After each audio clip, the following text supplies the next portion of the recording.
Este 10 por 1 é com o zootécnico e nutricionista animal Fabrício Rocha e é uma parceria com o Jornal 7 Dias. Formado em zootecnia e nutrição animal pelo FMG, Fabrício Rocha se especializou em prestar consultorias no planejamento e gestão de grandes propriedades rurais, em especial aquelas que têm como atividade econômica a criação de gados de leite e de corte. Por isso foi escolhido para prestar informações sobre o atual cenário da agricultura e pecuária nacional. O especialista também trouxe conhecimento sobre o funcionamento do sistema de produção de bovinos de corte, diferenciou a produção de carne em pastagens e em confinamento, explicou sobre o melhoramento genético para o aumento da produtividade e abordou a forma de garantir uma carne de qualidade para o consumo. Tudo isso em 10 minutos e nem um segundo a mais. Fabrício, como anda o cenário aí bovino da economia bovina nacional? Na verdade, o Brasil tem o segundo maior rebanho bovino do mundo e nós somos o maior exportador de carne bovina do mundo.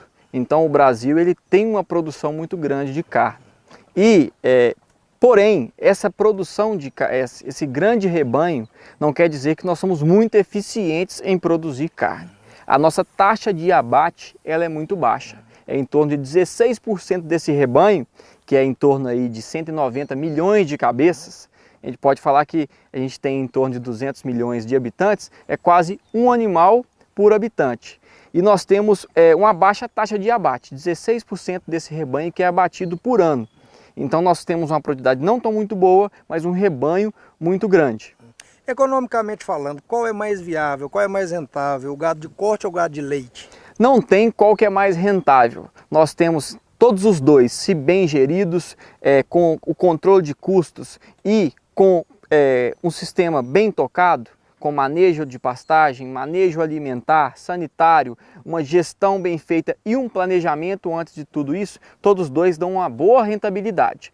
O gado de corte tem uma grande vantagem em relação ao gado de leite, que nós temos menor dependência de mão de obra e preços mais estáveis. O gado de leite agora está sofrendo muito com um preço muito baixo pago a esse produto, sendo muitas das vezes até mais baixo que o custo de produção. O gado de corte nós temos um preço mais estável e a variação é menor. Nós tivemos aí um dos maiores produtores mundiais de gado de corte envolvidos em vários escândalos políticos. Houve alguma repercussão no mercado da carne? Uma repercussão gigantesca e muito negativa, principalmente em relação aos preços, porque a partir do momento que se descobriu que a JBS estava envolvida nesse grande esquema de corrupção, envolvendo o governo, envolvendo bancos do governo, no caso o BNDES, nós tivemos, o produtor ficou com medo de vender para a JBS.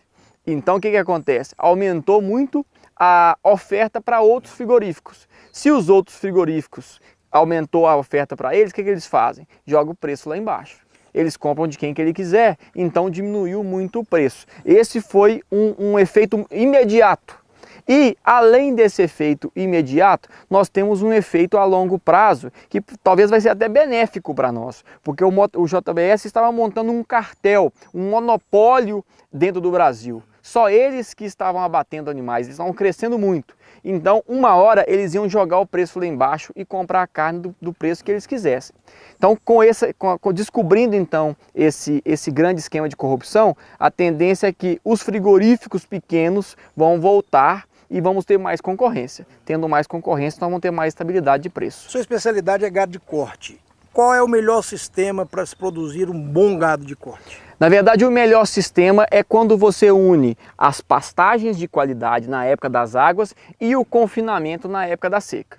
Então, um sistema misto entre pasto e confinamento. E um sistema que a gente tem trabalhado muito é na recria e engorda de bovinos. Então, a gente faz a recria, que a gente chama de RIP, recria intensiva a pasto, que é um sistema como esse aqui, em pastagens rotacionadas. Esses animais são recriados, vão de 7 a 12 arrobas. E chegando a 12 arrobas no final do período das águas, A hora que a pastagem vai diminuir a produção, nós vamos confinar esses animais e fornecer no coxo, uma que é das nossas especialidades, uma melhor nutrição possível, para que ele tenha o máximo ganho de peso e com o período curto já esteja sendo fornecido para o consumidor como uma carne de qualidade. Então, quando usar a pastagem e quando usar o confinamento? Na época das águas, nós temos que usar o potencial produtivo das pastagens, aproveitar nossas chuvas, aproveitar a nossa terra de qualidade também para produzir a pasto. De que forma? Em pastejo rotacionado, divisão de pastagem, fazendo com que o animal ele só consuma pastagem no momento que ela está no ponto adequado. Chegou na época da seca, confinamento, mas a dieta que nós fornecemos em confinamento, ela foi produzida na época das águas. Existe um peso ideal para o abate do animal? A partir de 18 arrobas, normalmente esse animal está adequado para o abate. Porém, o que mostra se ele está adequado é aquela camadinha de gordura na picanha que você deve gostar muito. Quem que não gosta de uma picanha com a gordurinha?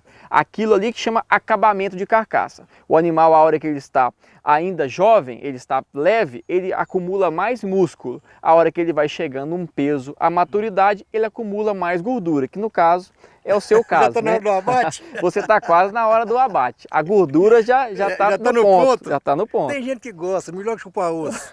Mas a questão do melhoramento genético, qual é a importância para o animal, quando possível de fazer?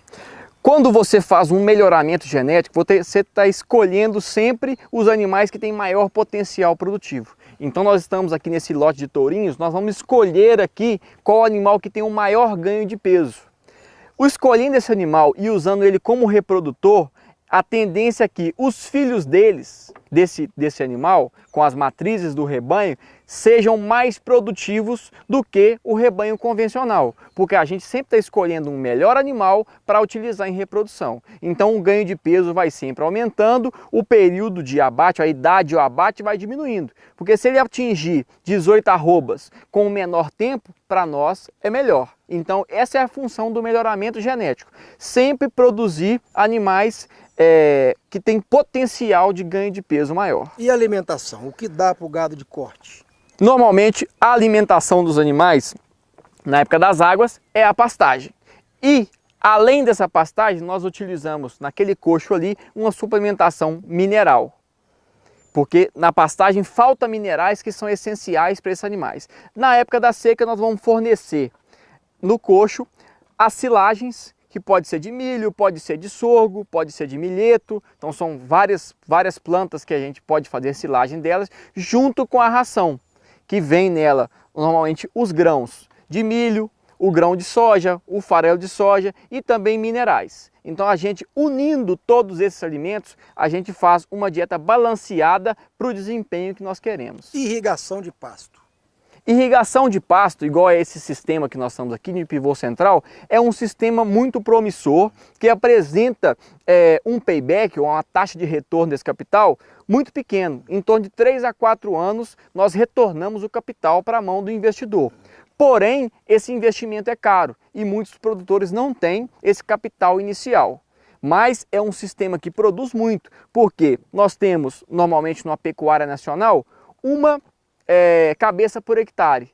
Aqui no modo desse rotacionado irrigado nós colocamos 10, 15 cabeças por hectare. Então a gente está falando de produzir 10 vezes mais com o uso dessa irrigação e com o uso da adubação. Como o Brasil a cada ano que passa está perdendo área para a agricultura, então a agricultura está crescendo e a pecuária está ficando em áreas menores, essa é a saída para manter a nossa produtividade. Saúde do animal. Vacinação, o que mais? Como cuidar da saúde? Os animais as fazendas atendidas pela Valor Consultoria Rural, ela recebe um programa, um calendário sanitário que ele é acompanhado por nós, em que inclui vacinação de aftosa, vacinação contra clostridioses, contra a raiva, então contra as principais enfermidades que podem atacar o gado e também as vermifugações, que é para controlar esses vermes intestinais, os carrapatos, os bernes, que são os parasitas externos, para que esse animal ele tenha um maior desempenho produtivo. Porque tudo isso, todas essas doenças, todas essas enfermidades estão tirando desempenho do animal. Então a gente controla sempre com vacinações, vermifugações, para que o animal tenha grande desempenho. Quais são os fatores que determinam a excelência na qualidade da carne? Os fatores principalmente vão ser a idade ao abate. Então, se a gente tem animais em um sistema desse, de pastagem de qualidade, o ganho de peso é alto. Se o ganho de peso é alto, com um período pequeno eu consigo levar o animal para o abate. O animal mais novo, uma carne mais nova, ela tende a ter mais qualidade. Outra coisa muito importante é a qualidade do abate, a qualidade do transporte desse animal. Se eu não acompanho o transporte desse animal, esse animal pode bater muito ali no caminhão, o caminhoneiro que não toma conta com isso, vai chegar lá no frigorífico, vai ter muita lesão na carcaça. Então vai ter que tirar esses pedaços da carne que vai ter uma lesão. Então você vai receber uma picanha lá com um corte nela, porque tinha uma lesão ali. Outra questão muito importante em toda essa qualidade da carne é o processamento no frigorífico. Se o frigorífico tem câmeras adequadas, se usa processos adequados, isso tudo vai influenciar na qualidade da carne. E o consumidor? Quais são os cuidados que o consumidor tem que ter na hora de comprar uma carne para saber se ela é boa ou se ela é ruim? Um primeiro cuidado... Acabou. Obrigado, um abraço para todos aí os leitores dos 7 dias e até a próxima. Tchau. Agradeço, pessoal, um abraço.